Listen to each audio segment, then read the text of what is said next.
Who's in a class with me for the first time with me? Okay, cool. Okay, Peter. First time yoga, anyone?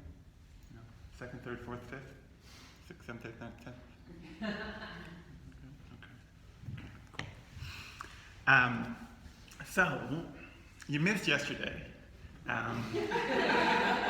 Not like, I'm sure you had it yesterday, but what you missed here was Pop Goes the Weasel. I wrapped a whole yoga class around Pop Goes the Weasel. Right? And not all of you missed it. It was here, yeah, right? I'm not sure it needs to be repeated. But it went well, I thought. It worked. It worked, okay. It was a thing. I got something else today, which is a little bit different than Pop Goes the Weasel. Couple books that I've been reading recently and talking about a lot. Untethered Soul. Have you read it? Untethered Soul? No. Guys, you gotta read it. No, you don't have to read it. And The Four Agreements. Has anyone actually read it? Like, not just been like, okay, well, what are the Four Agreements, and skip the whole book? Has anyone actually read the book? No? Okay, I'm finally reading the book. And it's worth it. I mean, it's like a minute read. It's worth reading. And One Yoga's got a 40-day practice thing. I don't want to say challenge. Coming up, it's wrapped around the book, so that's why I'm reading it. I've got it now. But these two books, they really simple, but really clearly pointing at some stuff. And one of them, not one of them, all of them, it's all of it. So that's what I'm reading, and it's brought me to this idea of consciousness. Has anyone sat and considered what consciousness is? What it actually is? Okay, there you go. Okay, so some of us have. We're going in that direction at least. So I'm going to try and sum it up in 2 minutes. 5 minutes. So it's this idea that we have, that consciousness is a field. Yeah? It's this field of, I want to say unlimited, limitless potential, right? Energetic potential. And some people say it's unlimited or limitless, and I would agree with them because so far we have at least 8 billion different individual versions of it, right? Everybody is having a completely different experience of this field, right? They might be similar, but they are distinct, yeah? And I think it's the Untethered Soul that talks about the creation of our psyche, the individual experience of it. And it's when our attention gets hooked by something in the field, right? Something catches our attention, and then we pin it, right? We fix it in space and time, right? And it becomes a thing, a solid, real thing, and we label it, right? And we judge it, we put it either it's good, we want more of it, it's bad, we want to avoid it. And we have all these things, right? And what hooks our attention? Well, early on, it's whatever's there, whatever our parents are feeding us, whatever our environment is throwing at us, right? Whatever those early years, right? Most of the stuff that is built off of or in and around these things that got pinned in our field, really, early. Got it? Okay. Right? It's a bit like astrophysics. Explains it much better than... I did, yeah, probably. I would hope so. I hope the astrophysicists could do a better job. It's a link between consciousness and spirituality, and the way we've got a feedback mechanism which says every next moment that we are living in is actually nothing but a creation of the collective consciousness that we have. Yeah, totally. Well, that's it. So we have all these pinned things in our field that we consider reality and real. They're not. not ultimately, but then we get into a group, right? Even just two, and that, I mean, it compounds, and we usually attract people with similar kind of things, and we go up against that group that has, you know what I mean, the likes and dislikes are often reversed, right? God. It's amazing. Well, it's amazing, and this is what we're going to. This is what we're encountering, right? In our experience, when we stop and we look at what's going on for us, we're encountering all this stuff that we've pinned, and everything we've done to grow it and around it. We've been given this, a seat in this field. Right? We started off with this seat in this field, unconditioned, and we've conditioned it. The yoga, this practice is meant to pull all these pins and let that stuff go. Because it would have gone. If it hadn't hooked our attention, it would have just gone.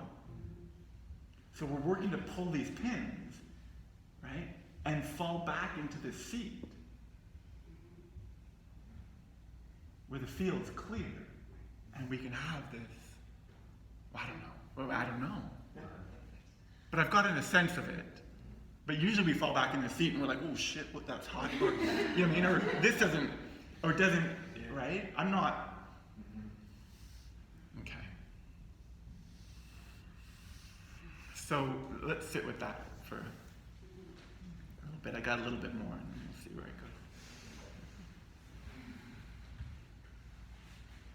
Right? And these first steps into our practice, maybe we can sort of,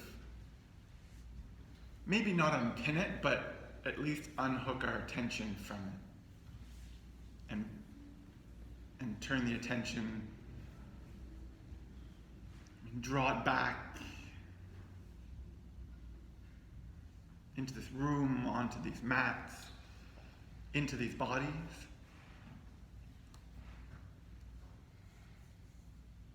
And then deal directly with what is here now. We want to be grounded and balanced and centered. So we make those efforts. Right? Present and alert and energized, we make those efforts. Sort of lifted and engaged. Use the breath, turn to the breathing.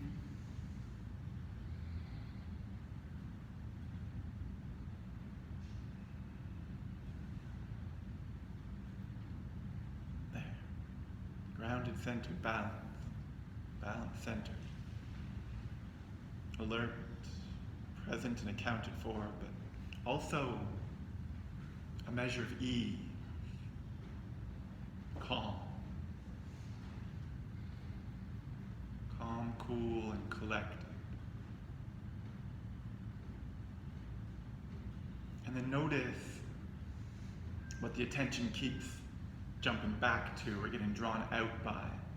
These things that we've pinned and their stories, legacies, and traumas and dramas. Delight even, you know what I mean? Some of it's good stuff.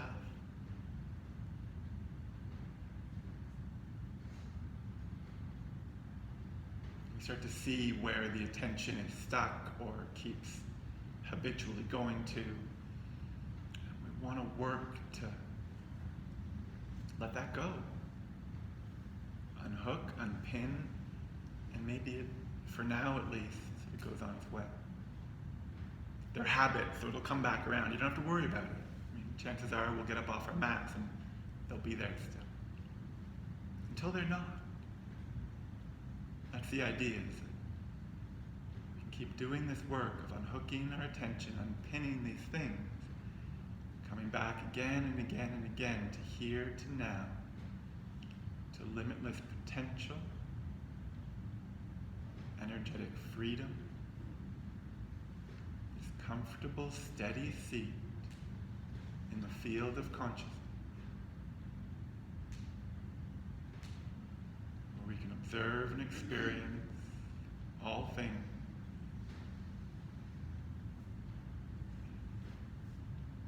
and no thing.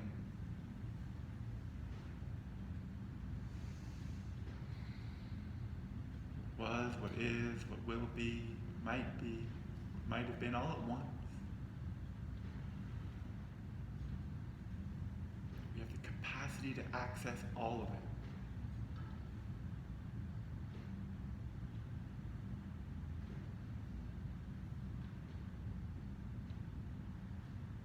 What are you stuck on?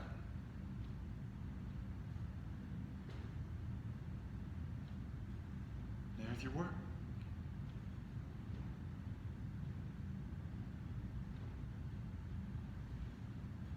Huh.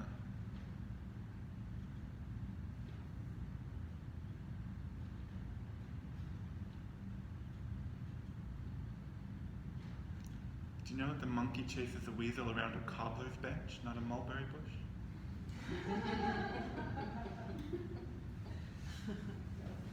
I didn't. I mean, it was news to me.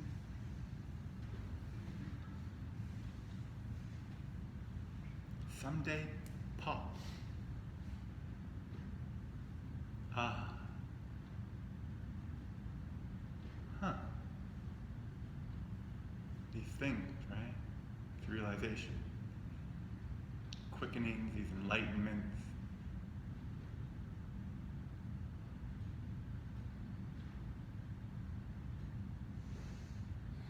Realization.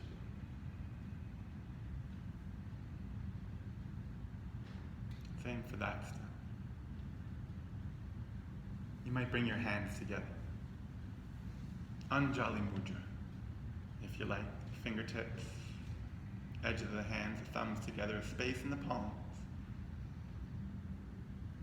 Space to receive, space that's open, available. Symbol of being receptive. Space to fill up and to hold. And even to offer back.